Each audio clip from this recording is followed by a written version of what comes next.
Good morning ವಿದ್ಯಾರ್ಥಿಗಳೇ. ಇವತ್ತಿನ YouTube ತರಗತಿಗೆ ನಿಮಗೆಲ್ಲರಿಗೂ ಸಹ ಸ್ವಾಗತವನ್ನು ಬಯಸುತ್ತಾ,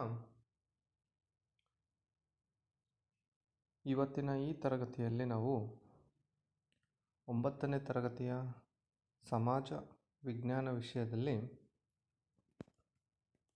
ರಾಜ್ಯಶಾಸ್ತ್ರದ ಒಂದು ವಿಭಾಗದಲ್ಲಿ ಈಗಾಗಲೇ ನಮ್ಮ ಸಂವಿಧಾನ ಅನ್ನುವಂಥದ್ದನ್ನು ನಾವು ನೋಡಿದ್ವಿ. ಸಂವಿಧಾನ ಅನ್ನುವಂಥದ್ದು ಯಾವ ರೀತಿ ರಚನೆ ಆಯಿತು, ಆ ರಚನೆ ಆದಂಥ ಸಂದರ್ಭದಲ್ಲಿ ಅದರ ಸದಸ್ಯರು, ರಚನಾ ಸಮಿತಿ ಅಧ್ಯಕ್ಷರು, ಹಲವಾರು ಉಪ ಸಮಿತಿಗಳು ಆಗ್ತವೆ. ಅದರಲ್ಲಿ ಕರಡು ಸಮಿತಿನೂ ಸಹ ಒಂದಾಗುತ್ತೆ. ಅಲ್ಲಿ ಡಾಕ್ಟರ್ BR ಅಂಬೇಡ್ಕರ್ ಅವರು ಆ ಕರಡು ಸಮಿತಿಯ ಅಧ್ಯಕ್ಷರಾಗ್ತಾರೆ. ಅದಾದ ನಂತರ ಸಂವಿಧಾನದ ಪೂರ್ವ ಪೀಠಿಕೆ ಸಂವಿಧಾನ ಅನ್ನುವಂಥದ್ದು ಜನವರಿ 26, 1951 ಜಾರಿಗೆ ಬರುವಂಥದ್ದು. ಆ ಪೂರ್ವ ಪೀಠಿಕೆ ಮತ್ತು ಅದರ ಲಕ್ಷಣಗಳು, ಮೂಲಭೂತ ಹಕ್ಕುಗಳು, ಕರ್ತವ್ಯಗಳು, ರಾಜನಿರ್ದೇಶನ ತತ್ವಗಳು, ಇವುಗಳನ್ನೆಲ್ಲ ನಾವು ಕಳೆದ ತರಗತಿಯಲ್ಲಿ ನೋಡಿದ್ವಿ ವಿದ್ಯಾರ್ಥಿಗಳೇ. ಈ ಕಳೆದ ತರಗತಿಯನ್ನು ಸ್ವಲ್ಪ ಮಟ್ಟಿಗೆ ಪುನರ್ಮನನವನ್ನು ಮಾಡ್ತಾ ನಂತರ ಅಧ್ಯಾಯ 2 ನಾವು ನೋಡೋಣ. ಅಧ್ಯಾಯ 2 ರಾಜ್ಯಶಾಸ್ತ್ರದಲ್ಲಿ ಅದು ಕೇಂದ್ರ ಸರ್ಕಾರ ಅನ್ನುವಂಥದ್ದು. ಈ ಕೇಂದ್ರ ಸರ್ಕಾರ ಅನ್ನುವಂತಹ ಈ ಒಂದು ಪಾಠದಲ್ಲಿ ನಾವು ಯಾವ ಅಂಶಗಳ ಬಗ್ಗೆ ತಿಳ್ಕೊಳ್ತೀವಿ ಅಂತಂತಂದರೆ, ಒಂದು ಕೇಂದ್ರ ಶಾಸಕಾಂಗದಲ್ಲಿನ ರಾಜ್ಯಸಭೆ ಲೋಕಸಭೆಯ ರಚನೆಯ ಬಗ್ಗೆ ತಿಳ್ಕೊಳ್ತೀವಿ. ಆ ಲೋಕಸಭೆ ಮತ್ತು ರಾಜ್ಯಸಭೆಯ ಸದಸ್ಯರು ಯಾವ ರೀತಿ ಹಾಕ್ತೀವಿ ಅನ್ನುವಂತಹ ಸಂದರ್ಭದಲ್ಲಿ ಅದರ ಸದಸ್ಯತ್ವದ ಬಗ್ಗೆ ತಿಳ್ಕೊತೀವಿ. ಮತ್ತು ಈ ಲೋಕಸಭೆ ಮತ್ತು ರಾಜ್ಯಸಭೆಗೆ ಸದಸ್ಯರಾಗಲು ಇರಬೇಕಾದಂಥ ಅರ್ಹತೆಗಳು ಮತ್ತು ಅವರ ಕಾರ್ಯಗಳ ಬಗ್ಗೆ ತಿಳ್ಕೊಳ್ತೀವಿ. ಅದಾದ ನಂತರ ಕೇಂದ್ರ ಕಾರ್ಯಾಂಗ ಬರುತ್ತೆ. ಕೇಂದ್ರ ಕಾರ್ಯಾಂಗದಲ್ಲಿ ರಾಷ್ಟ್ರಪತಿಯವರು ಬರ್ತಾರೆ.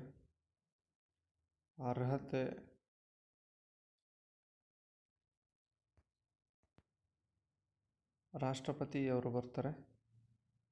ಅವರ ರಾಷ್ಟ್ರಪತಿಗೆ ಇರಬೇಕಾದಂತಹ ಅರ್ಹತೆಗಳು ಮತ್ತು ಅವರ ಅಧಿಕಾರಗಳನ್ನು ನಾವು ನೋಡ್ತೀವಿ. ಕೊನೆಯದಂಗೆ ಅದೇ ರೀತಿ ಪ್ರಧಾನಮಂತ್ರಿ ಅವರ ಅಧಿಕಾರ ಮತ್ತು ಅವರ ಕಾರ್ಯಗಳನ್ನು ನಾವು ಈ ಒಂದು ಪಾಠದಲ್ಲಿ ನೋಡ್ತೀವಿ ವಿದ್ಯಾರ್ಥಿಗಳೇ. ಇದೇ ರೀತಿಯಾಗಿ ಈ ರಾಜ್ಯಶಾಸ್ತ್ರದ 3ನೇ ಅಧ್ಯಾಯ ಇದೆ, ರಾಜ್ಯ ಸರ್ಕಾರ ಅಂತ. ಈಗೇನು ನಾವು ಕೇಂದ್ರ ಸರ್ಕಾರವನ್ನು ನೋಡಿದ್ವೋ ಅದೇ ರೀತಿ ರಾಜ್ಯಗಳಲ್ಲೂ ಸಹ ಒಂದು ರಾಜ್ಯ ಸರ್ಕಾರ ಇರುತ್ತೆ. ಇಲ್ಲಿ ನಮ್ಮ ರಾಜ್ಯಕ್ಕೆ ಸಂಬಂಧಪಟ್ಟಂತೆ ಕೇಂದ್ರದಲ್ಲಿ ಲೋಕಸಭೆ, ರಾಜ್ಯಸಭೆ ಇದ್ದರೆ ಇಲ್ಲಿ ವಿಧಾನಸಭೆ, ರಾಜ್ಯದಲ್ಲಿ ವಿಧಾನಸಭೆ, ವಿಧಾನ ಪರಿಷತ್ ಇರುತ್ತೆ. ಅದರ ಸದಸ್ಯತ್ವ, ಕಾರ್ಯ ಮತ್ತು ರಾಜ್ಯ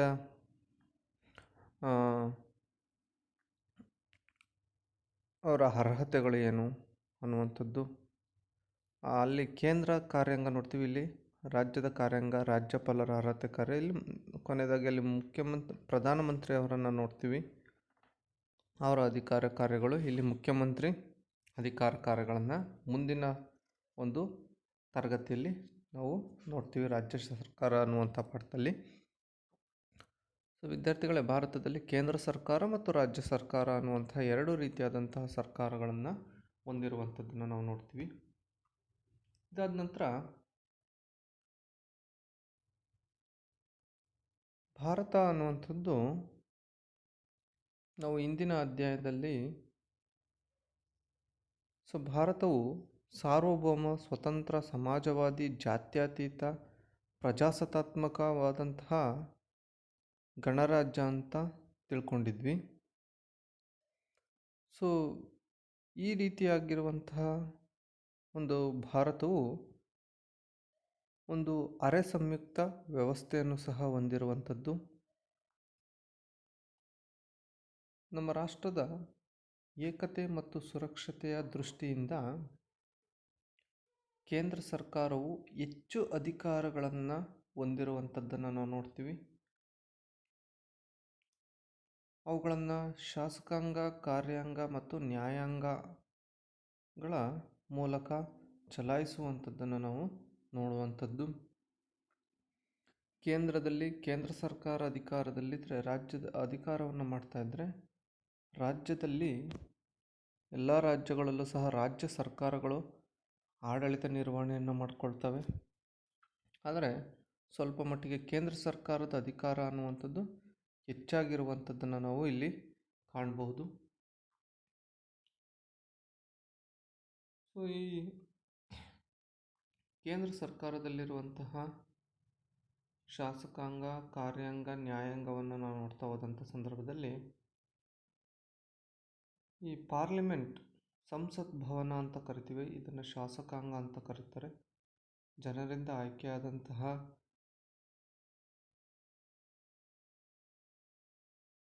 ಲೋಕಸಭೆಯ ಸದಸ್ಯರು ಇಲ್ಲಿ ಇರುವಂಥದ್ದು, ದೇಶದ ಅಭಿವೃದ್ಧಿ ಸಮಸ್ಯೆಗಳ ಬಗ್ಗೆ ಚರ್ಚೆ ಮಾಡುವಂಥದ್ದು.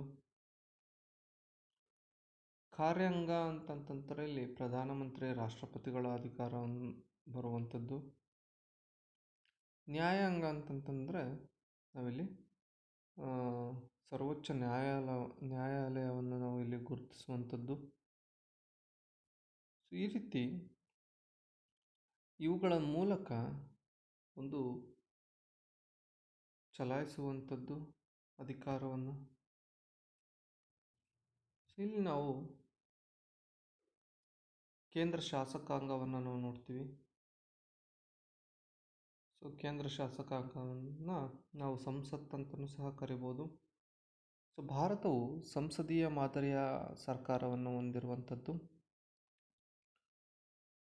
ಇದನ್ನೇ ನಾವು ಕೇಂದ್ರ ಶಾಸಕಾಂಗ, ಸಂಸತ್ತು ಅಂತಲೂ ಸಹ ಕರೆಯುವಂಥದ್ದು. 79ನೇ ವಿಧಿಯು ಸಂಸತ್ತಿನ ರಚನೆಗೆ ಅವಕಾಶ ಮಾಡಿಕೊಟ್ಟಿದ್ದಂಥದ್ದನ್ನು ನಾವಿಲ್ಲಿ ನೋಡ್ಬೋದು. ಇವತ್ತಿನ ಭಾರತದ ಕೇಂದ್ರ ಶಾಸಕಾಂಗ ಅಥವಾ ಸಂಸತ್ತು ಅನ್ನುವಂಥದ್ದು ದ್ವಿಸದನ ಪದ್ಧತಿಯನ್ನು ಹೊಂದಿರುವಂಥದ್ದು. ಈ ದ್ವಿಸದನ ಪದ್ಧತಿ ಅಂತಂತಂದರೆ 2 ಸದನಗಳಿರುವಂಥದ್ದು. ಒಂದು ರಾಜ್ಯಸಭೆ ಮತ್ತು ಲೋಕಸಭೆ ಅನ್ನುವಂಥದ್ದು. ಮೇಲ್ಮನೆಯನ್ನು ರಾಜ್ಯಸಭೆ ಅಂತ ಕರೀತಾರೆ, ಕೆಳಮನೆಯನ್ನು ಲೋಕಸಭೆ ಅಂತ ಕರೆಯುವಂಥದ್ದನ್ನು ನಾವಿಲ್ಲಿ ಗುರುತಿಸಬಹುದು.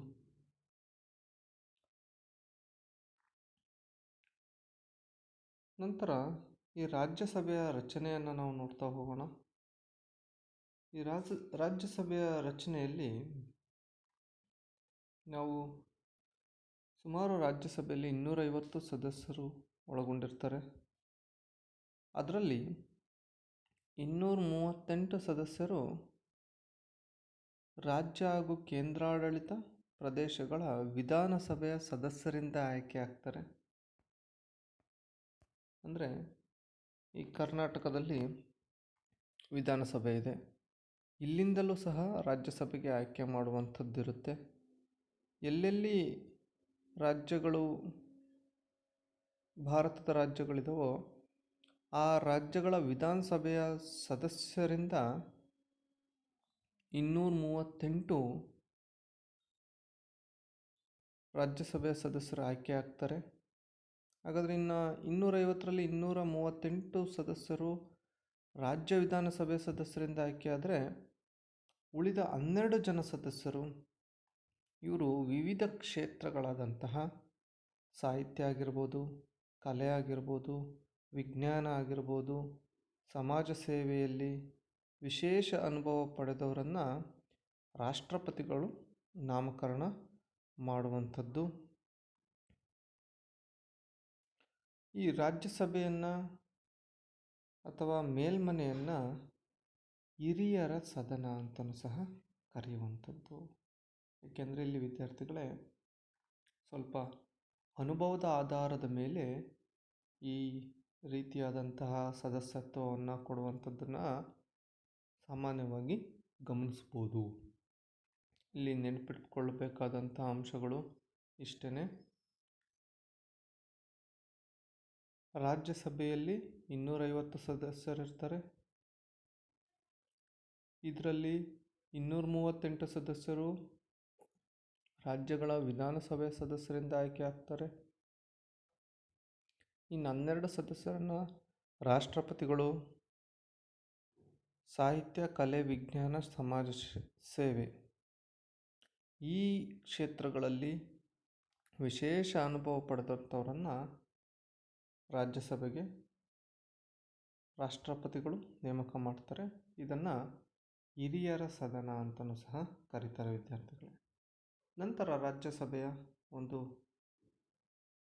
ಅಧಿಕಾರ ಅವಧಿಯನ್ನು ನಾವು ನೋಡ್ತಾ ಹೋದಂಥ ಸಂದರ್ಭದಲ್ಲಿ ಈ ರಾಜ್ಯಸಭೆಯು ಕಾಯಂ ಸದನವಾಗಿದ್ದು ಲೋಕಸಭೆ ರೀತಿಯಲ್ಲಿ ವಿಸರ್ಜನೆ ಮಾಡೋದಕ್ಕಾಗಲ್ಲ. ಆದರೆ ಪೂರ್ತಿ ವಿಸರ್ಜನೆ ಮಾಡೋದಕ್ಕಾಗಲ್ಲ. ಆದರೆ ಸದಸ್ಯರ ಅಧಿಕಾರ ಅನ್ನುವಂಥದ್ದು 6 ವರ್ಷಗಳದ್ದಾಗಿರುತ್ತೆ. ಆದರೆ ಲೋಕಸಭೆ ಆ ರೀತಿ ಇರಲ್ಲ ವಿದ್ಯಾರ್ಥಿಗಳೇ. ಪ್ರತಿ 5 ವರ್ಷಕ್ಕೊಮ್ಮೆ ಪೂರ್ಣ ಪ್ರಮಾಣದಲ್ಲಿ ಸದಸ್ಯರನ್ನು ವಿಸರ್ಜನೆಗೊಳ್ಳಬೇಕು ಮತ್ತು ಚುನಾವಣೆ ಮೂಲಕ ಅವರನ್ನು ಆಯ್ಕೆ ಮಾಡುವಂಥದ್ದಾಗಿರುತ್ತೆ. ನೆಕ್ಸ್ಟ್ ಬಂದಂಥ ಸಂದರ್ಭದಲ್ಲಿ ಗೊತ್ತಾಗುತ್ತೆ ಲೋಕಸಭೆ ಬರುತ್ತೆ. ಆದರೆ ಇಲ್ಲಿ ಯಾವುದೇ ವಿಸರ್ಜನೆ ಇರೋದಿಲ್ಲ. ಸದಸ್ಯರ ಅಧಿಕಾರಾವಧಿ 6 ವರ್ಷಗಳದಾಗಿದ್ದು ಪ್ರತಿ 2 ವರ್ಷಕ್ಕೊಮ್ಮೆ 1/3 ಸದಸ್ಯರು ನಿವೃತ್ತರಾಗುತ್ತಾರೆ ಮತ್ತು ಅಷ್ಟೇ ಸದಸ್ಯರು ಆಯ್ಕೆ ಆಗುತ್ತಾರೆ ಅನ್ನುವಂಥದ್ದು. ನಿವೃತ್ತಿ ಆಗ್ತಾ ಇರ್ತಾರೆ ಪ್ರತಿ 2 ವರ್ಷಕ್ಕೆ ಮತ್ತೆ ಆಯ್ಕೆ ಆಗುವಂಥದ್ದನ್ನು ಸಹ ನಾವಿಲ್ಲಿ ಗಮನಿಸ್ಬೋದು.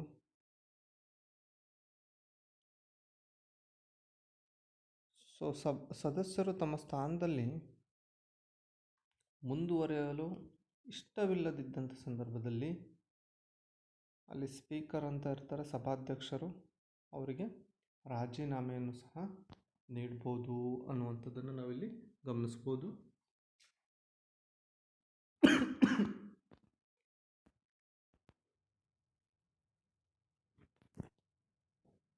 ಇದಾದ ನಂತರ ವಿದ್ಯಾರ್ಥಿಗಳೇ ಈ ರಾಜ್ಯಸಭೆಯ ಸದಸ್ಯರಾಗಲು ಇರಬೇಕಾದಂತಹ ಅರ್ಹತೆಗಳನ್ನು ನಾವು ನೋಡ್ತಾ ಹೋಗೋಣ. ಈ ರಾಜ್ಯಸಭೆ ಸದಸ್ಯರಾಗಲು ಇರಬೇಕಾದಂಥ ಅರ್ಹತೆಗಳೇನಪ್ಪ ಅಂತಂದರೆ, ಮೊದಲು ಸಾಮಾನ್ಯವಾದಂಥ ಅರ್ಹತೆ, ಆತ ಭಾರತದ ಪ್ರಜೆಯಾಗಿರಬೇಕು ಮೊದಲನೇದಾಗಿ. ಅದಾದ ನಂತರ 30 ವರ್ಷ ವಯೋಮಿತಿಯನ್ನು ಹೊಂದಿರಬೇಕು. ಇದಕ್ಕೆ ಸ್ವಲ್ಪ ಮಟ್ಟಿಗೆ ವಯಸ್ಸನ್ನು ಹೆಚ್ಚಿಗೆ ಮಾಡಿರುವಂಥದ್ದು. ಲೋಕಸಭೆಗೆ ನಾವು ಹೋಲಿಕೆ ಮಾಡಿದಂಥ ಸಂದರ್ಭದಲ್ಲಿ ಲೋಕಸಭೆ ಸದಸ್ಯರಾಗಲು ಇರಬೇಕಾದಂತಹ ವಯಸ್ಸಿನ ಅರ್ಹತೆ ಎಷ್ಟಪ್ಪ ಅಂದರೆ 25 ವರ್ಷ. ಆದರೆ ಇಲ್ಲಿ ರಾಜ್ಯಸಭೆಯ ಸದಸ್ಯರಾಗೋದಕ್ಕೆ ಇರಬೇಕಾದಂಥ ವಯಸ್ಸಿನ ಒಂದು ಅರ್ಹತೆ ಏನಪ್ಪ ಅಂದರೆ 30 ವರ್ಷ ಆಗಿರಬೇಕು. ನ್ಯಾಯಾಂಗದ ಶಿಕ್ಷೆಗೆ ಒಳಗಾಗಿರಬಾರ್ದು. ಮತಿಭ್ರಮಣೆಯುಳ್ಳವರಾಗಿರಬಾರ್ದು. ಅದೇ ರೀತಿ ಸಂಸತ್ತು ಕಾಲಕ್ಕೆ ಕೆಲವು ಅರ್ಹತೆಗಳನ್ನು ನಿಗದಿ ಮಾಡಿರ್ತಾರೆ. ಆ ಅರ್ಹತೆಗಳನ್ನು ಸಹ ಪಡೆದಿರಬೇಕು ಅನ್ನುವಂಥದ್ದು ರಾಜ್ಯಸಭೆಯ ಸದಸ್ಯರಾಗೋದಕ್ಕೆ ಇರಬೇಕಾದಂಥ ಅರ್ಹತೆಗಳು. ಭಾರತದ ಪ್ರಜೆ ಆಗಿರಬೇಕು, 30 ವರ್ಷ ವಯಸ್ಸಾಗಿರಬೇಕು, ನ್ಯಾಯಾಂಗದ ಶಿಕ್ಷೆಗೆ ಒಳಗಾಗಿರಬಾರ್ದು, ಮತಿಭ್ರಮಣೆಯುಳ್ಳವರಾಗಿರಬಾರ್ದು. ಸಂಸತ್ತು ಕಾಲಕ್ಕೆ ಅರ್ಹತೆಗಳನ್ನು ಬದಲಾವಣೆ ಮಾಡ್ತಾ ಇರುತ್ತೆ. ಆ ಅರ್ಹತೆಗಳನ್ನು ಸಹ ಪಡೆದಿರಬೇಕು ಅನ್ನುವಂಥದ್ದು ರಾಜ್ಯಸಭೆ ಸದಸ್ಯರಾಗಲು ಇರಬೇಕಾದಂಥ ಅರ್ಹತೆಗಳಾಗಿರುತ್ತೆ. ಇಲ್ಲಿ ಉಪರಾಷ್ಟ್ರಪತಿಗಳು ರಾಜ್ಯಸಭೆಯ ಒಂದು ಅಧ್ಯಕ್ಷರಾಗಿರುತ್ತಾರೆ. ಸದನದಲ್ಲಿ ಒಬ್ಬ ಸದಸ್ಯರನ್ನೇ ಉಪಸಭಾಪತಿ ಸ್ಥಾನಕ್ಕೆ ಆಯ್ಕೆ ಮಾಡುತ್ತಾರೆ. ಈ ಸಭೆಯ ಅಧಿವೇಶನ ನಡೆಯಬೇಕಾದರೆ ಸದನದಲ್ಲಿ 10ರಷ್ಟು ಕನಿಷ್ಠ 25 ಜನ ಸದಸ್ಯರು ಹಾಜರಾಗಿರಬೇಕು ಮತ್ತು ಒಂದು ಅಧಿವೇಶನಕ್ಕೂ ಮತ್ತೊಂದು ಅಧಿವೇಶನಕ್ಕೂ ಗರಿಷ್ಠ ಅಂತರ 6 ತಿಂಗಳು ಅಂತರ ಮೀರಿರಬಾರ್ದು ಅನ್ನುವಂಥದ್ದು. 6 ತಿಂಗಳಿಗೊಮ್ಮೆ ಆದರೂ ಸಹ ಅಧಿವೇಶನಗಳನ್ನು ನಡೆಸಬೇಕು. ಕನಿಷ್ಠ 10 250 ಸದಸ್ಯರು ಅಂದರೆ 10% ಅಂತಂದರಲ್ಲಿ ಕನಿಷ್ಠ 25 ಸದಸ್ಯರು ಇರ್ತಾರೆ. ಅಧಿವೇಶನವನ್ನು ನಡೆಸೋದಕ್ಕೆ ಕನಿಷ್ಠ 25 ಜನ ಸದಸ್ಯರು ಇರಬೇಕು ಅನ್ನುವಂಥದ್ದು. 6 ತಿಂಗಳಿಗೊಮ್ಮೆ ಅಧಿವೇಶನ ನಡೆಸಬೇಕು ಅನ್ನುವಂಥದ್ದು. ಉಪರಾಷ್ಟ್ರಪತಿಗಳು ಇದರ ಅಧ್ಯಕ್ಷರಾಗಿರ್ತಾರೆ. ಸದಸ್ಯರಲ್ಲೇ ಒಬ್ಬರನ್ನು ಉಪಸಭಾಪತಿಯನ್ನಾಗಿ ಮಾಡಿರ್ತಾರೆ ಅನ್ನುವಂಥದ್ದು ಇದರ ಒಂದು ಮಾಹಿತಿ ರಾಜ್ಯಸಭೆದು. ನಂತರ ವಿದ್ಯಾರ್ಥಿಗಳೇ ನಾವು ಲೋಕಸಭೆಯನ್ನು ನಾವು ನೋಡ್ತಾ ಹೋದಂಥ ಸಂದರ್ಭದಲ್ಲಿ ಲೋಕಸಭೆಯ ರಚನೆಯನ್ನು ಮೊದಲನೇದಾಗಿ ನೋಡೋಣ. ರಾಜ್ಯಸಭೆಯಲ್ಲಿ 250 ಜನ ಸದಸ್ಯರಲ್ಲಿ 238 ಜನ ಸದಸ್ಯರು ರಾಜ್ಯ ವಿಧಾನಸಭೆಯ ಸದಸ್ಯರುಗಳಿಂದ MLAಗಳಿಂದ ಆಯ್ಕೆಯಾದರೆ 12 ಜನ ವಿವಿಧ ಕ್ಷೇತ್ರಗಳಿಂದ ನೇರವಾಗಿ ರಾಷ್ಟ್ರಪತಿಗಳು ಆಯ್ಕೆ ಮಾಡಿದರೆ, ಲೋಕಸಭೆಯ ಸದಸ್ಯರು ಜನರಿಂದ ನೇರವಾಗಿ ಚುನಾವಣೆಗಳ ಮೂಲಕ ಆಯ್ಕೆ ಆಗುವಂಥದ್ದನ್ನು ನಾವಿಲ್ಲಿ ಗಮನಿಸ್ಬೋದು. ಇದನ್ನು ಲೋಕಸಭೆಯನ್ನು ಜನತಾ ಸದನ ಅಂತಲೂ ಸಹ ಕರೀತಾರೆ. ಯಾಕೆಂದರೆ ಇವರೆಲ್ಲರೂ ಸಹ ಜನರಿಂದಲೇ ಆಯ್ಕೆಯಾಗಿರುತ್ತಾರೆ.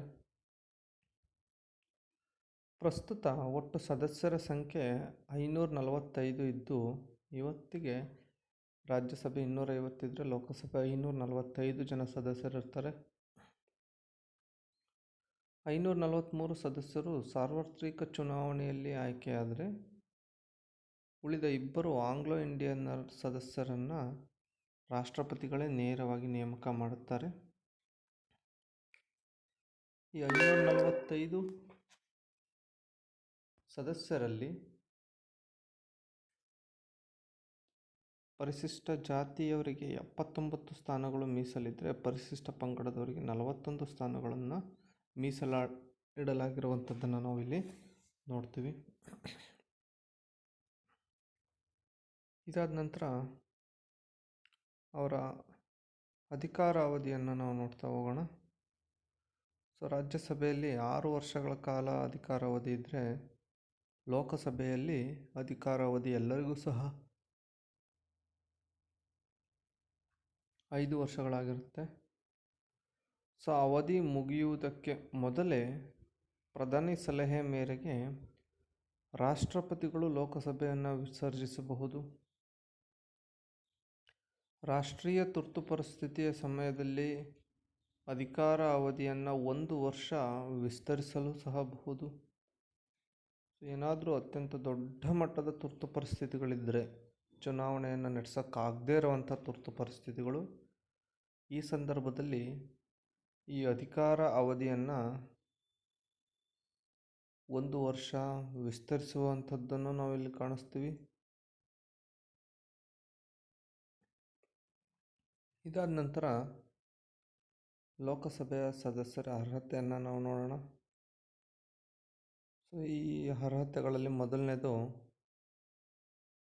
ಭಾರತದ ಪ್ರಜೆಯಾಗಿರಬೇಕು. ಕನಿಷ್ಠ 25 ವರ್ಷ ವಯಸ್ಸನ್ನು ಹೊಂದಿರಬೇಕು, ವಯೋಮಿತಿಯನ್ನು ಹೊಂದಿರಬೇಕು. ಸರ್ಕಾರದ ಹುದ್ದೆಯಲ್ಲಿ ಇರಬಾರ್ದು, ಯಾವುದೇ ಸರ್ಕಾರದ ಹುದ್ದೆಯಲ್ಲಿ ಇರಬಾರ್ದು ಅನ್ನುವಂಥದ್ದು.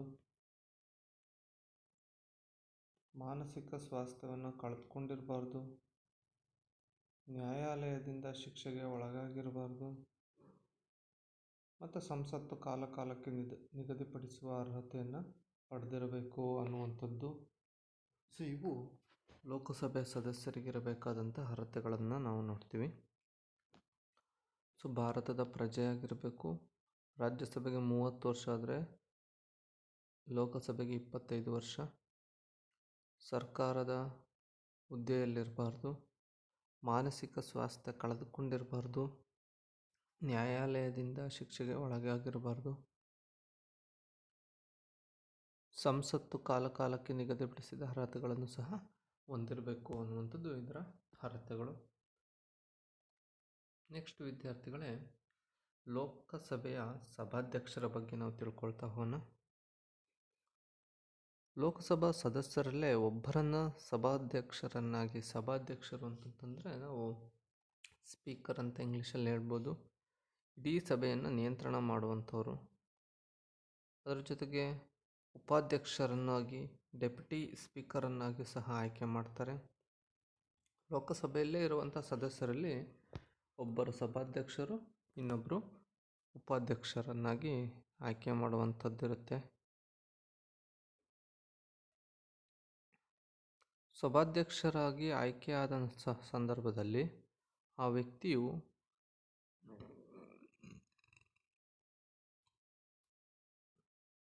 ಸದನದಲ್ಲಿ ಪಕ್ಷಾತೀತವಾಗಿ ಕಾರ್ಯನಿರ್ವಹಿಸಬೇಕಾಗುತ್ತೆ.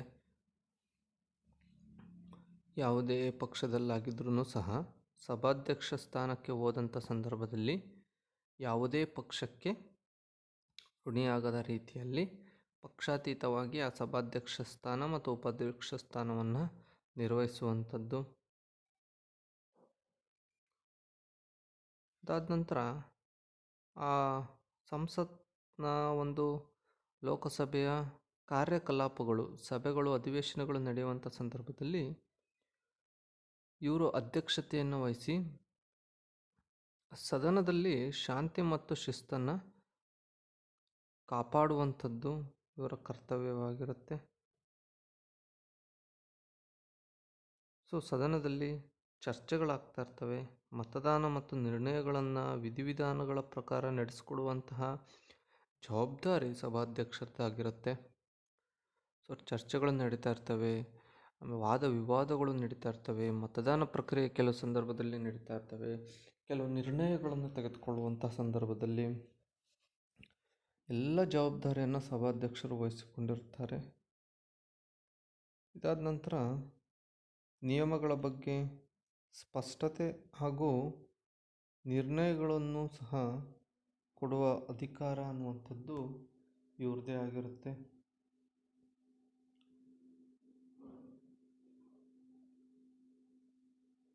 ಸೊ ಈ ಲೋಕಸಭೆಯ ಎಲ್ಲರೂ ಸಹ ಸದಸ್ಯರು ಸಹ ಪ್ರಧಾನಮಂತ್ರಿಯನ್ನು ಸಹ ಒಳಗೊಂಡಂತೆ ಆ ಸಭಾಧ್ಯಕ್ಷರಿಗೆ, ಸ್ಪೀಕರ್ಗೆ ಗೌರವ ನೀಡುವಂಥದ್ದು ಶಿಷ್ಟಾಚಾರವಾಗಿರುವಂಥದ್ದನ್ನು ನಾವು ನೋಡ್ತೀವಿ.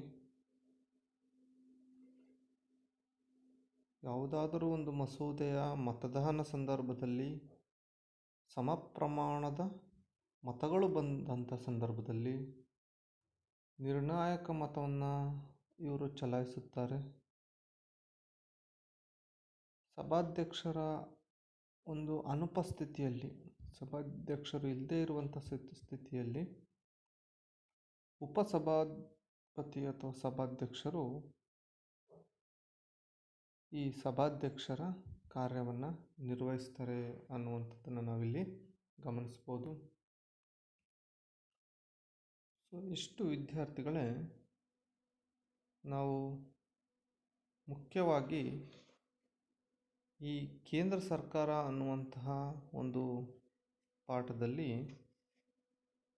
ಕೇಂದ್ರದ ಶಾಸಕಾಂಗ, ರಾಜ್ಯಸಭೆಯ ರಚನೆ, ಸದಸ್ಯತ್ವ, ಅರ್ಹತೆ, ಕಾರ್ಯಗಳು, ಲೋಕಸಭೆಯ ರಚನೆ, ಸದಸ್ಯತ್ವ, ಅರ್ಹತೆ, ಕಾರ್ಯಗಳನ್ನು ನಾವು ನೋಡಿದ್ವಿ.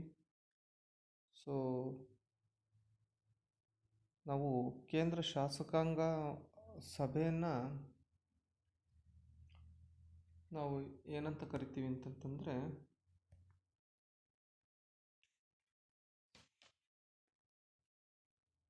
ಸಂಸತ್ತು ಅಂತಲೂ ಸಹ ಕರಿಬೋದು. ಇದು ಸಂಸದೀಯ ಮಾದರಿಯ ಒಂದು ಸರ್ಕಾರ ಆಗಿರುವಂಥದ್ದು. 79ನೇ ವಿಧಿ ಸಂಸತ್ತಿನ ರಚನೆಯ ಬಗ್ಗೆ ಒಂದು ಅವಕಾಶ ಮಾಡಿಕೊಟ್ಟಿರುವಂಥದ್ದನ್ನು ನಾವು ನೋಡ್ತೀವಿ. ಈ ಸಂಸತ್ತು ಅನ್ನುವಂಥದ್ದು ದ್ವಿಸದನ ಪದ್ಧತಿಯನ್ನು ಹೊಂದಿರುವಂಥದ್ದು. ಈ ದ್ವಿಸದನ ಪದ್ಧತಿ ಅಂತಂದರೆ ಒಂದು ಮೇಲ್ಮನೆ ರಾಜ್ಯಸಭೆ, ಇನ್ನೊಂದು ಕೆಳಮನೆಯನ್ನು ಲೋಕಸಭೆ ಅಂತ ಕರೆಯುವಂಥದ್ದು.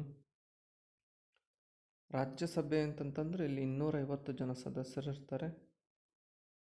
238 ಸದಸ್ಯರನ್ನು ರಾಜ್ಯ ವಿಧಾನಸಭೆ ಸದಸ್ಯರು ಆಯ್ಕೆ ಮಾಡಿದರೆ 12 ಜನ ಸದಸ್ಯರನ್ನು ರಾಷ್ಟ್ರಪತಿಗಳು ಆಯ್ಕೆ ಮಾಡ್ತಾರೆ. ಆ ಆಯ್ಕೆ ಮಾಡಲು ಅವರು ಸಾಹಿತ್ಯ, ಕಲೆ, ವಿಜ್ಞಾನ, ಸಮಾಜ ಸೇವೆ ಈ ರೀತಿಯಾದಂತಹ ಕ್ಷೇತ್ರಗಳಲ್ಲಿ ವಿಶೇಷ ಅನುಭವ ಪಡೆದಂಥವರನ್ನು ಆಯ್ಕೆ ಮಾಡುತ್ತಾರೆ. ಇದರ ಜೊತೆಗೆ ಇದನ್ನು ಹಿರಿಯರ ಸಭೆ ಅಂತಲೂ ಸಹ, ಸದನ ಅಂತಲೂ ಸಹ ಕರೀತಾರೆ. 6 ವರ್ಷಗಳು ಅಧಿಕಾರಾವಧಿ. ಈ ಲೋಕಸಭೆಯಂತೆ ಇದು ವಿಸರ್ಜನೆಗೊಳ್ಳಲ್ಲ, ಆದರೆ ಸದಸ್ಯರು ನಿವೃತ್ತರಾಗ್ತಾ ಇರ್ತಾರೆ. ಪ್ರತಿ 2 ವರ್ಷಕ್ಕೊಮ್ಮೆ 1/3 ಸದಸ್ಯರು ನಿವೃತ್ತರಾಗ್ತಾರೆ. ಅಷ್ಟೇ ಜನ ಸದಸ್ಯರು ಆಯ್ಕೆ ಆಗ್ತಾರೆ. ಅವರು ತಮ್ಮ ಸ್ಥಾನದಲ್ಲಿ ಮುಂದುವರಿಯೋದಕ್ಕೆ ಇಷ್ಟ ಇಲ್ಲ ಅಂದರೆ ಅವರು ರಾಜೀನಾಮೆಯನ್ನು ಸಹ ಕೊಡಬಹುದು. ಈ ರಾಜ್ಯಸಭೆಗೆ ಆಯ್ಕೆ ಆಗೋದಕ್ಕೆ ಭಾರತದ ಪ್ರಜೆಯಾಗಿರಬೇಕು, 30 ವರ್ಷ ವಯಸ್ಸಾಗಿರಬೇಕು, ನ್ಯಾಯಾಂಗ ಶಿಕ್ಷೆಗೆ ಒಳಗಾಗಿರಬಾರ್ದು, ಮತಿಭ್ರಮಣೆ ಉಳ್ಳವರಾಗಿರಬಾರ್ದು, ಸಂಸತ್ತಿನ ನಿಗದಿಪಡಿಸಿದಂತಹ ಅರ್ಹತೆಗಳನ್ನು ಹೊಂದಿರಬೇಕು. ಇವು ರಾಜ್ಯಸಭೆ ಸದಸ್ಯರಾಗಲಿರಬೇಕಾದಂತಹ ಅರ್ಹತೆಗಳು. ಉಪರಾಷ್ಟ್ರಪತಿಗಳು ಇಲ್ಲಿ ಅಧ್ಯಕ್ಷರಾಗಿರ್ತಾರೆ ಮತ್ತು ಸದಸ್ಯರಲ್ಲಿ ಒಬ್ಬರೇ ಉಪಾಧ್ಯಕ್ಷರಾಗಿ ಕಾರ್ಯನಿರ್ವಹಿಸ್ತಾ ಇರ್ತಾರೆ. ಕನಿಷ್ಠ 10% ಸದಸ್ಯರು ಹಾಜರಾಗಿರಬೇಕು ಅಧಿವೇಶನ ನಡೆಸೋದಕ್ಕೆ, ಅಂದರೆ 25 ಜನ ಸದಸ್ಯರು. ಅಧಿವೇಶನ 6 ತಿಂಗಳಿಗೊಮ್ಮೆ ನಡೆಯುವಂಥದ್ದನ್ನು ನಾವಿಲ್ಲಿ ಗಮನಿಸ್ಬೋದು. ಲೋಕಸಭೆ ಅನ್ನುವಂಥದ್ದು ಇದನ್ನು ಜನರ ಸದನ ಅಂತ ಕರಿತೀವಿ, ಜನತಾ ಸದನ ಅಂತ ಕರಿತೀವಿ. ಯಾಕೆಂದರೆ ಜನರಿಂದಲೇ ಆಯ್ಕೆಯಾದಂಥ ಸದಸ್ಯರು ಇಲ್ಲಿರುವಂಥದ್ದು. 545 ಲೋಕಸಭೆ ಸದಸ್ಯರಿರುವಂಥದ್ದು ಭಾರತದಲ್ಲಿ ಲೋಕಸಭೆಯಲ್ಲಿ. ಅದರಲ್ಲಿ 543 ಸದಸ್ಯರು ಜನರಿಂದ ಸಾರ್ವತ್ರಿಕ ಚುನಾವಣೆಗಳಲ್ಲಿ ಆಯ್ಕೆ ಆದರೆ, ಇನ್ನು 2 ಸದಸ್ಯರನ್ನು ಆಂಗ್ಲೋ ಇಂಡಿಯನ್ನರನ್ನು ರಾಷ್ಟ್ರಪತಿಗಳು ನಾಮಕರಣ ಮಾಡುತ್ತಾರೆ. 79 ಪರಿಶಿಷ್ಟ ಪಂಗಡ ಮತ್ತು 79 ಪರಿಶಿಷ್ಟ ಜಾತಿ ಮತ್ತು 41 ಪರಿಶಿಷ್ಟ ಪಂಗಡದವರಿಗೆ ಇಲ್ಲಿ ಮೀಸಲಿಡಲಾಗಿರುವಂಥದ್ದು. ಇವಳ ಅಧಿಕಾರಾವಧಿ 5 ವರ್ಷಗಳಾಗಿದ್ದು, ಅಧಿಕಾರ ಮುಗಿಯೋದಕ್ಕಿಂತ ಮೊದಲೇ ರಾಷ್ಟ್ರಪತಿಗಳು ಲೋಕಸಭೆಯನ್ನು ವಿಸರ್ಜಿಸಬಹುದು. ಕೆಲವು ಸಂದರ್ಭಗಳಲ್ಲಿ ರಾಷ್ಟ್ರೀಯ ತುರ್ತು ಪರಿಸ್ಥಿತಿ ಈ ರೀತಿಯಾದಂಥ ಸಂದರ್ಭದಲ್ಲಿ ಅಧಿಕಾರವನ್ನು 1 ವರ್ಷ ವಿಸ್ತರಿಸ್ಬೋದು ಅನ್ನುವಂಥದ್ದನ್ನು ನಾವು ನೋಡ್ಬೋದು. ಇದಾದ ನಂತರ ಸದಸ್ಯರ ಅರ್ಹತೆ: ಭಾರತೀಯ ಪ್ರಜೆ ಆಗಿರಬೇಕು, 25 ವರ್ಷ ವಯಸ್ಸಾಗಿರಬೇಕು, ಯಾವುದೇ ಸರ್ಕಾರಿ ಹುದ್ದೆಯಲ್ಲಿರಬಾರ್ದು, ಮಾನಸಿಕ ಸ್ವಾಸ್ಥ್ಯವನ್ನು ಕಳೆದುಕೊಂಡಿರಬಾರ್ದು, ನ್ಯಾಯಾಂಗದ ಶಿಕ್ಷೆಗೆ ಒಳಗಾಗಿರಬಾರ್ದು, ಸಂಸತ್ತಿನ ಕಾಲ ನಿಗದಿಪಡಿಸಿರುವಂತಹ ಅರ್ಹತೆಗಳನ್ನು ಪಡ್ಕೊಂಡಿರಬೇಕು ಅನ್ನುವಂಥದ್ದು. ಕೊನೆಯದಾಗಿ ವಿದ್ಯಾರ್ಥಿಗಳೇ, ಸಭಾಧ್ಯಕ್ಷರು. ರಾಜ್ಯಸಭೆಯಲ್ಲಿ ಯಾವ ರೀತಿ ಸಭಾಧ್ಯಕ್ಷರು ಇರ್ತಾರೋ ಅಧಿವೇಶನಗಳನ್ನು ನಡೆಸೋದಕ್ಕೆ ಲೋಕಸಭೆಯಲ್ಲೂ ಸಭಾಧ್ಯಕ್ಷರಿರ್ತಾರೆ. ಒಬ್ಬರು ಸಭಾಧ್ಯಕ್ಷರನ್ನಾಗಿ ಆಯ್ಕೆ ಮಾಡಿದರೆ ಮತ್ತೊಬ್ಬರನ್ನು ಉಪಸಭಾಧ್ಯಕ್ಷರನ್ನಾಗಿ, ಡೆಪ್ಯೂಟಿ ಸ್ಪೀಕರನ್ನಾಗಿ ಆಯ್ಕೆ ಮಾಡಿಕೊಳ್ತಾರೆ. ಇವರು ಲೋಕಸಭೆ ಸದಸ್ಯರೇ ಆಗಿರ್ತಾರೆ. ಅವರಲ್ಲಿ ಒಬ್ಬರು, ಈಗ 543 ಸದಸ್ಯರು ಇರ್ತಾರಲ್ಲ, ಅವರಲ್ಲಿ ಇಬ್ಬರಲ್ಲಿ ಒಬ್ಬರನ್ನು ಸದಸ್ಯರು ಮತ್ತು ಸ್ಪೀಕರ್ ಸಭಾಧ್ಯಕ್ಷರು ಮತ್ತು ಇನ್ನೊಬ್ಬರನ್ನು ಉಪಸಭಾಧ್ಯಕ್ಷರನ್ನಾಗಿ ಆಯ್ಕೆ ಮಾಡಿರುತ್ತಾರೆ. ಇವರ ಜವಾಬ್ದಾರಿ ಅಂತಂತಂದರೆ ಇವರು ಪಕ್ಷಾತೀತವಾಗಿ ಕಾರ್ಯನಿರ್ವಹಿಸಬೇಕು, ಕಾರ್ಯಕಲಾಪಗಳ ಅಧ್ಯಕ್ಷತೆಯನ್ನು ವಹಿಸಿರಬೇಕು, ಶಾಂತಿ ಶಿಸ್ತನ್ನು ಕಾಪಾಡಿಕೊಳ್ಳುವಂಥದ್ದು, ಸದನದಲ್ಲಿ ಚರ್ಚೆಗಳ ಮೂಲಕ ನಿರ್ಣಯಗಳು ಆಗ್ತಾ ಇರ್ತವೆ, ಮತದಾನ ಆಗ್ತಾ ಇರುತ್ತೆ. ಇವುಗಳ ವಿಧಿವಿಧಾನದಲ್ಲಿ ಪ್ರಕಾರಗಳಲ್ಲಿ ನಡೆಸ್ಕೊಂಡೋಗ್ಬೇಕು. ಆ ಜವಾಬ್ದಾರಿ ಇವ್ರದ್ದಾಗಿರುತ್ತೆ. ಇದಾದ ನಂತರ ಎಲ್ಲರೂ ಸಹ ಪ್ರಧಾನಿಯನ್ನು ಸೇರಿ ಸಭಾಧ್ಯಕ್ಷರಿಗೆ ಗೌರವ ಕೊಡುವಂಥದ್ದು ಶಿಷ್ಟಾಚಾರ ಆಗಿರುತ್ತೆ. ಕೆಲವು ಸಂದರ್ಭಗಳಲ್ಲಿ ಕೆಲವು ಮಸೂದೆಗಳಿಗೆ ನಡೆಯುವಂತಹ ಮತದಾನ ಸಮ ಪ್ರಮಾಣದಲ್ಲಿದ್ದರೆ ನಿರ್ಣಾಯಕ ಮತವನ್ನು ಚಲಾಯಿಸುವಂತಹ ಅಧಿಕಾರವು ಸಹ ಸಭಾಧ್ಯಕ್ಷರಿಗೆ ಇರುವಂಥದ್ದನ್ನು ನಾವು ನೋಡ್ತೀವಿ. ಒಂದು ವೇಳೆ ಸಭಾಧ್ಯಕ್ಷರು ಅವರ ಅನುಪಸ್ಥಿತಿ ಇದ್ದಂಥ ಸಂದರ್ಭದಲ್ಲಿ ಆ ಒಂದು ಸಭಾಧ್ಯಕ್ಷ ಸ್ಥಾನವನ್ನು ಉಪಸಭಾಧ್ಯಕ್ಷರು ತುಂಬಿ ನಡೆಸ್ಕೊಳ್ಳುವಂತಹ, ಅಧಿವೇಶನಗಳನ್ನು ನಡೆಸುವಂತಹ ಜವಾಬ್ದಾರಿಯನ್ನು ಸಹ ಉಪಸಭಾಧ್ಯಕ್ಷರು ಒಳಗೊಂಡಿರ್ತಾರೆ. ಇಷ್ಟು ವಿದ್ಯಾರ್ಥಿಗಳೇ ಕೇಂದ್ರ ಸರ್ಕಾರ ಅನ್ನುವಂತಹ ಪಾಠದ ಪ್ರಾರಂಭದ ಹಂತ. ಕೇಂದ್ರ ಶಾಸಕಾಂಗವನ್ನು ನಾವು ತಿಳ್ಕೊಂಡಿವಿ. ಇಲ್ಲಿ 2 ರೀತಿಯಾದಂಥ ಸದನಗಳನ್ನು ನಾವು ನೋಡಿದ್ವಿ, ಲೋಕಸಭೆ ಮತ್ತು ರಾಜ್ಯಸಭೆ. ಈ ರಾಜ್ಯಸಭೆ ರಚನೆ, ಸದಸ್ಯರ ಬಗ್ಗೆ, ಅವರ ಅರ್ಹತೆಗಳ ಬಗ್ಗೆ ತಿಳ್ಕೊಂಡ್ವಿ. ಅದಾದ ನಂತರ ಲೋಕಸಭೆ ರಚನೆ, ಅಧಿಕಾರಾವಧಿ, ಅದರ ಅರ್ಹತೆಗಳನ್ನು ನಾವು ನೋಡ್ಕೊಂಡ್ವಿ. ಕೊನೆಯದಾಗಿ ಸಭಾಧ್ಯಕ್ಷರು, ಸ್ಪೀಕರ್ ಬಗ್ಗೆ ತಿಳ್ಕೊಂಡ್ವಿ. ಅವರು ಯಾವ ರೀತಿಯಾಗಿ ಕಾರ್ಯನಿರ್ವಹಿಸ್ತಾರೆ, ಅವರ ಕಾರ್ಯಗಳು ಏನು ಅಂತ ಸದನದಲ್ಲಿ. ಇಷ್ಟು ಈ ಕೇಂದ್ರ ಸರ್ಕಾರ ಅನ್ನುವಂಥ ಪಾಠದ ಒಂದು ಕೇಂದ್ರ ಶಾಸಕಾಂಗ. ನಂತರ ಕೇಂದ್ರ ಕಾರ್ಯಾಂಗದ ಬಗ್ಗೆ ವಿದ್ಯಾರ್ಥಿಗಳೇ ಮುಂದಿನ ತರಗತಿಯಲ್ಲಿ ನಾವು ತಿಳ್ಕೊಳ್ಳೋಣ ಅಂತ ಹೇಳ್ತಾ, ಇವತ್ತಿನ ಈ ತರಗತಿ ನಿಮಗೆಲ್ಲರಿಗೂ ಸಹ ಸ್ಪಷ್ಟವಾಗಿ ಅರ್ಥವಾಗಿದೆ ಅಂತ ಭಾವಿಸ್ತಾ ಈ ಒಂದು ಯೂಟ್ಯೂಬ್ ತರಗತಿಯನ್ನು ಇಲ್ಲಿಗೆ ಮುಗಿಸ್ತಾ ಇದ್ದೀನಿ. ಧನ್ಯವಾದಗಳು.